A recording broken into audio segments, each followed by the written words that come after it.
바다 깊은 곳, 때로는 수킬로미터 아래에서 우리는 마치 다른 세계에서 온 것 같은 형성물을 아주 드물게 발견합니다.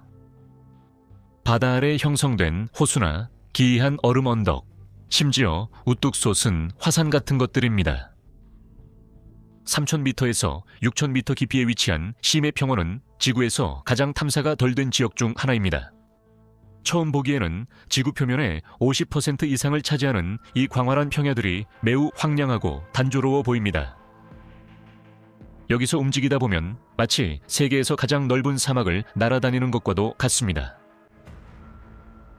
거의 어디에서나 끝없이 펼쳐진 풍경은 기복도 대비도 없는 평야일 뿐입니다. 균일한 평야는 두꺼운 퇴적층으로 덮여 있는데 이 퇴적층은 표면에서 내려온 미세한 유기물 입자로 이루어져 있습니다. 이 유기물들은 해양의 눈처럼 바다 밑바닥을 끊임없이 덮으며 평균적으로 1000년에 1cm씩 쌓입니다. 하지만 이 황량하고 단조로운 곳에도 드물게 생명체들이 살고 있어 약간의 변화를 주고 있습니다. 그리고 아주 예외적으로 어둠을 뚫고 잠수정의 탐조등이 비출 때 독특한 지형이 드러나기도 합니다.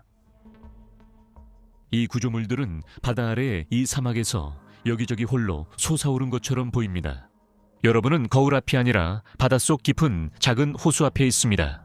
그 표면은 두 액체 세계를 나누며 더는 섞이지 않습니다. 1960년대 중반부터 알려진 이 비현실적인 모습의 층들은 극도로 염분이 높은 물이 쌓이면서 형성된 염수 호수입니다. 이 물은 바닷물보다 5배에서 8배 더 많은 소금을 함유할 수 있으며 주변 환경보다 훨씬 더 밀도가 높아서 마치 웅덩이 안에 고여 있는 것처럼 보입니다. 그 표면은 이 물과 바다의 나머지 부분 사이에 반짝이는 경계를 그립니다. 최대 깊이가 수십 미터에 불과한 이들 중 많은 형성체들은 기록되어 있으며 그 크기가 매우 작아서 지름이 몇 미터에 불과한 웅덩이와 비슷합니다. 하지만 지금까지 발견된 가장 큰 것들은 60제곱킬로미터 면적을 차지합니다. 때때로 심해에 움푹 파인 곳에 자리 잡은 이 작은 죽은 바다들은 마치 이상한 안개층으로 덮여 있는 것처럼 보이기도 합니다. 이는 해류의 영향으로 그 위에 물이 약간 섞이는 구역이 형성될 수 있기 때문입니다. 그래서 이 안개는 아래의 소금으로 포화된 호수를 숨기고 있는데 탐사용 잠수정이 그 표면을 뚫으려고 할 때 때때로 튕겨나가기도 합니다. 일부 자율형 잠수 로봇들은 이 염수층에 너무 깊이 들어갔다가 거의 그곳에 갇힐 뻔하기도 했습니다. 왜냐하면 그곳의 물이 너무 밀도가 높아서 로봇들이 거의 빠져나오지 못할 정도로 빠져버렸기 때문입니다. 이처럼 놀라운 해저 호수들이 현재 해저 700m에서 3000m 사이에 수백 개가 존재할 것으로 추정되지만 지금까지 우리가 확인한 것은 겨우 50여 개에 불과합니다. 대부분은 멕시코만, 홍해, 그리고 지중해에 있습니다. 우리는 에게의 심해, 수면 아래 3km 지점에서 10여 개의 염수호를 발견했고 위치는 이 지도에서 볼 수 있습니다. 염수호의 거의 대부분은 수백만 년 전에 형성된 고대 소금 퇴적층 위에서 생성됩니다. 고대의 바다가 닫힌 후 증발했을 때입니다. 그 바다들은 자신들이 가지고 있던 소금을 남기고 사라졌습니다. 그리고 그 소금은 시간이 지나면서 퇴적물에 묻혀 덮이게 되었습니다. 바닷물이 심해의 균열을 통해 스며들면 몇 킬로미터에 달하는 두꺼운 소금층에 도달할 수 있고 그 소금층을 용해시킨 뒤 천천히 지각을 통해 다시 올라올 수 있습니다. 그리고 나서 바닷물은 해저를 따라 흘러가면서 일시적인 강을 만들고 결국에는 이런 기묘한 자연 웅덩이들을 형성하게 됩니다. 이 호수에 들어간 대부분의 생물들에게는 이곳이 죽음의 웅덩이입니다. 지각에서 솟아오른 이 물의 성분이 진정한 독이기 때문입니다. 이 물들은 극도로 염분이 높고 해류가 바닷물과 섞이지 못하기 때문에 사실상 산소 분자가 거의 들어있지 않습니다. 무산소 상태이기 때문에 이 물은 모든 호흡하는 생물에게 치명적입니다. 따라서 동물이 염수 웅덩이에 들어가면 뇌수와 같은 물입니다. 그래서 이런 곳에는 종종 너무 멀리 들어갔다가 죽은 물고기, 개, 그리고 단강류의 시체들이 널려 있습니다. 이곳은 심해의 무덤입니다. 이렇게 죽은 모든 생물들은 수십 년 동안 고염도의 액체 속에서 이상하게도 보존됩니다. 왜냐하면 이 웅덩이의 독성 때문에 부패를 일으키는 미생물들이 자랄 수 없기 때문입니다. 그리고 황산 바륨과 같은 일부 광물들은 심지어 시체를 얇은 결정층으로 감싸서 죽은 생물을 마치 조각상처럼 만듭니다. 그래서 이 웅덩이 내부의 가장자리는 종종 바다 밑바닥에 굳어 있고 놀라울 정도로 잘 보존된 시체들의 묘지가 됩니다. 멕시코만에는 절망의 자쿠지라고 불리는 유명한 소금 호수가 있는데 이곳은 숨을 쉴 수 없는 물에 질식한 동물들의 시체로 가득 차 있습니다. 또는 그곳에 녹아있는 높은 농도의 메탄, 황산, 황화수소에 중독되어 죽은 경우도 있습니다.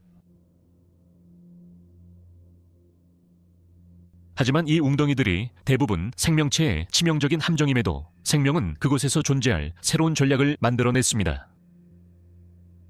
실제로 이 독이 든 심해 웅덩이의 가장자리에서는 이러한 극한 환경을 이용할 줄 아는 생물들이 발견됩니다.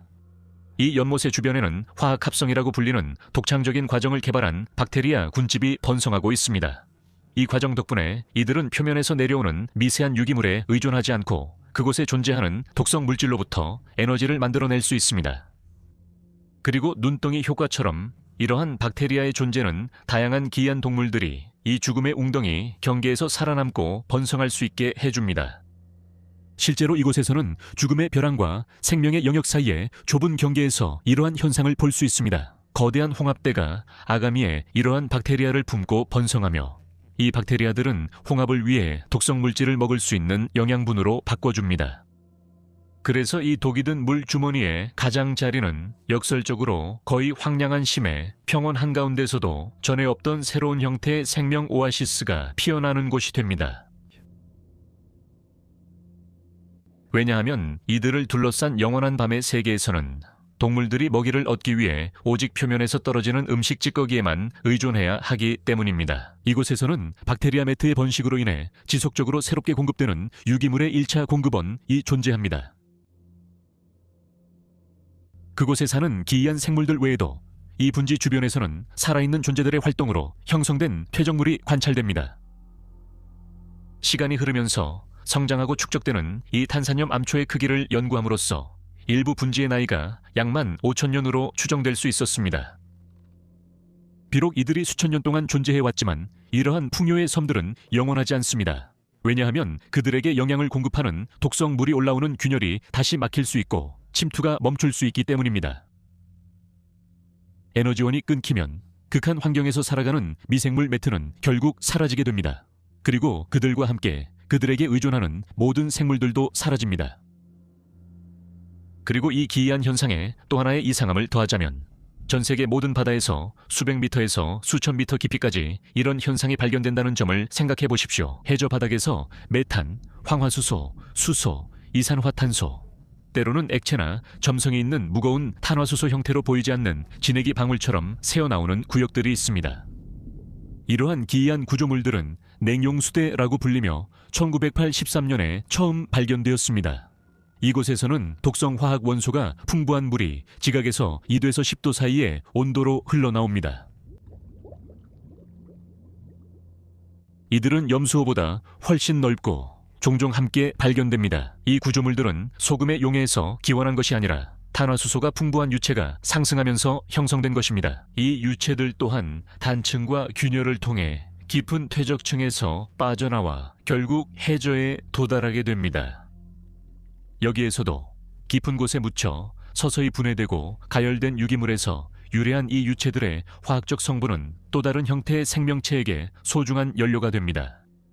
이러한 누출 지점에서는 해저가 특수화된 미생물 매트로 뒤덮여 있는데 이들은 황화수소나 메탄을 귀중한 생명에너지로 전환할 줄 압니다. 어떤 곳에서는 흰색, 노란색, 때로는 푸른빛까지 띠는 곰팡이처럼 보이는 이 미생물 매트가 끝없이 펼쳐진 해저 풍경을 말 그대로 뒤덮고 있습니다. 왜냐하면 이들 중 가장 큰 누출 지점은 파리시와 맞먹는 넓이를 가지고 있기 때문입니다. 이곳에는 표면과 전혀 연결되지 않은 채 에너지를 만들어내는 이 놀라운 미생물들의 존재로부터 이득을 얻는 수많은 동물들도 있습니다. 예를 들어 거대한 홍합들은 자신의 조직 안에 이 미생물들을 품고 있습니다. 또한 잎, 항문, 장이 없는 관벌레류도 있는데 이들은 화학합성 박테리아와의 공생관계 덕분에 살아갈 수 있습니다. 이 박테리아들이 이들에게 필요한 영양분을 간접적으로 제공해주기 때문입니다. 이 벌레들은 퇴적물 속으로 도망칠 수 있고 뿌리를 통해 황화물을 흡수할 수 있습니다. 이들은 종종 수백 마리의 개체가 모여 덤불처럼 무리를 이루기도 합니다. 성장이 느린 이들은 정말 놀라울 정도로 큰 크기와 긴 수명을 가질 수 있습니다. 지금까지 발견된 가장 큰 개체는 길이가 거의 3m에 달하며 나이는 약 400년으로 추정됩니다. 이러한 누출 지점에서는 때때로 거대한 예틱에 군락이 번성하기도 합니다. 이들은 몸을 덮고 있는 긴 털에 화학합성 박테리아를 품고 있으며 황화물이 풍부한 물속에서 그 털을 흔들어 박테리아가 성장하고 이익을 얻을 수 있도록 합니다.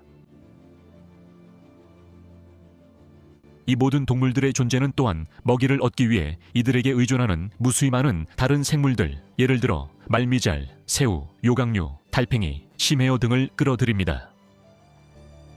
그래서 이곳에서는 평방미터당 수십 킬로그램의 유기물이 발견되기도 합니다. 그리고 이 모든 생물들은 마치 대형 트럭이 손바닥 위에 올려진 것과 같은 압력 속에서 살아가고 있지만 우리가 사는 곳에서 불과 몇 킬로미터 떨어진 곳에 있습니다. 왜냐하면 이 지도에서 볼 수 있듯이 전 세계적으로 알려진 가장 큰 냉수 용출대들은 거의 대부분 해안 근처, 대륙 주변부나 해구와 같은 곳에 분포해 있기 때문입니다. 그곳은 판구조 활동이 깊은 곳에 탄화수소 주머니로 하여금 그 일부를 점성이 다양한 액체나 가스 형태로 방출하게 만드는 곳입니다. 지구 전체에서 냉수 용출대의 수를 정확히 평가하기는 어렵지만 수만 개에 이를 것으로 추정되며 이 중 5% 미만만이 실제로 위치가 확인되었습니다. 미국 동부 해안만 해도 몇백 킬로미터에 걸쳐 550곳이 넘는 활성 지점이 확인되었습니다. 이곳에서 번성하는 풍부한 생명체들은 전 세계 기후 조절에도 중요한 영향을 미칩니다.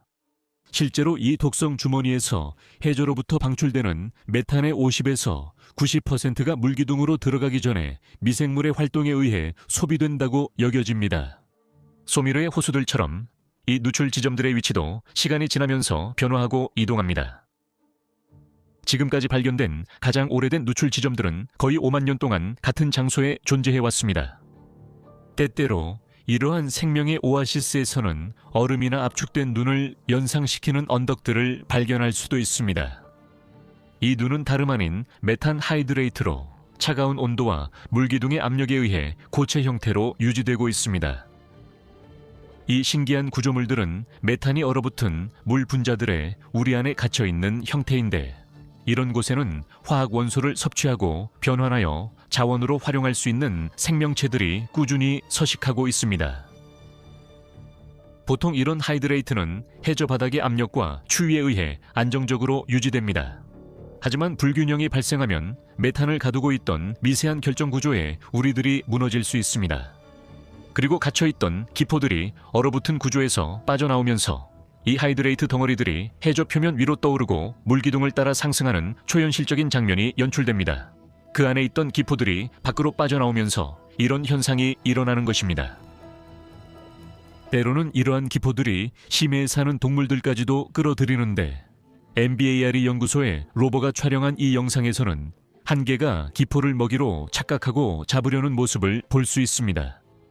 겉보기에는 아무리 무해해 보여도 현재 전 세계 모든 바다의 200m에서 2000m 깊이에 존재하는 모든 메탄 하이드레이트에는 작은 종말의 씨앗이 숨어 있습니다. 메탄 얼음 씨앗의 안정성 속에서 우리의 기후 미래가 결정되고 있습니다. 왜냐하면 지구 전체적으로 볼 때 현재 심해에 이 눈 속에 갇혀있는 메탄의 양은 정말 어마어마하기 때문입니다. 이곳에 존재하는 모든 메탄을 합치면 대기온난화에 미치는 영향이 우리가 알고 있는 모든 석탄, 가스, 석유를 태웠을 때보다 더 큽니다. 그래서 만약 이 메탄이 갑자기 방출된다면 엄청난 기후위기가 초래될 것입니다. 사실 이런 일이 과거에도 이미 일어났을 것이라고 생각됩니다.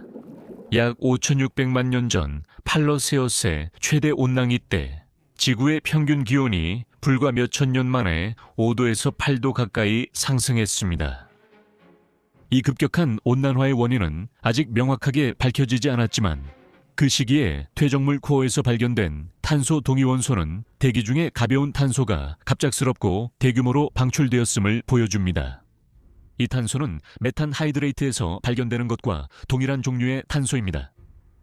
당시에는 격렬한 화산 활동과 대륙 이동이 결합되어 얕은 해양 퇴적물을 가열하고 이로 인해 하이드레이트가 방출되면서 대량의 메탄이 바다로 그리고 대기 중으로 방출되었을 것으로 생각됩니다. 이로 인해 해저의 온도가 더욱 상승하는 악순환의 자기 강화고리가 형성되어 온난화가 더욱 가속화되었을 것입니다. 오늘날에도 심해의 수온이 서서히 상승하고 있으며 일부 관측 결과는 언젠가 이 온난화가 해저 퇴적물 속에 잠들어 있는 열폭탄을 깨울 수 있다는 우려를 낳고 있습니다. 수중 메탄 하이드레이트만큼 눈에 띄진 않지만 그 못지않게 기이한 수천 개의 차가운 진흙 화산이 바다 밑에서 발견되었습니다. 이 거대한 언덕들은 용암을 뿜어내지 않고 두꺼운 점토를 뿌연 안개와 무거운 분위기 속에서 내뿜습니다. 이 해저 진흙 화산들은 무겁게 토해내는 듯한 움직임으로 퇴적물을 뿜어냅니다.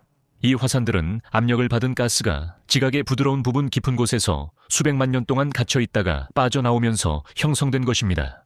이 가스는 균열을 따라 빠르게 상승하면서 통과하는 부드러운 퇴적물의 일부를 뜯어내고 그 결과로 표면에 비정상적으로 거대한 돔을 형성할 수 있습니다.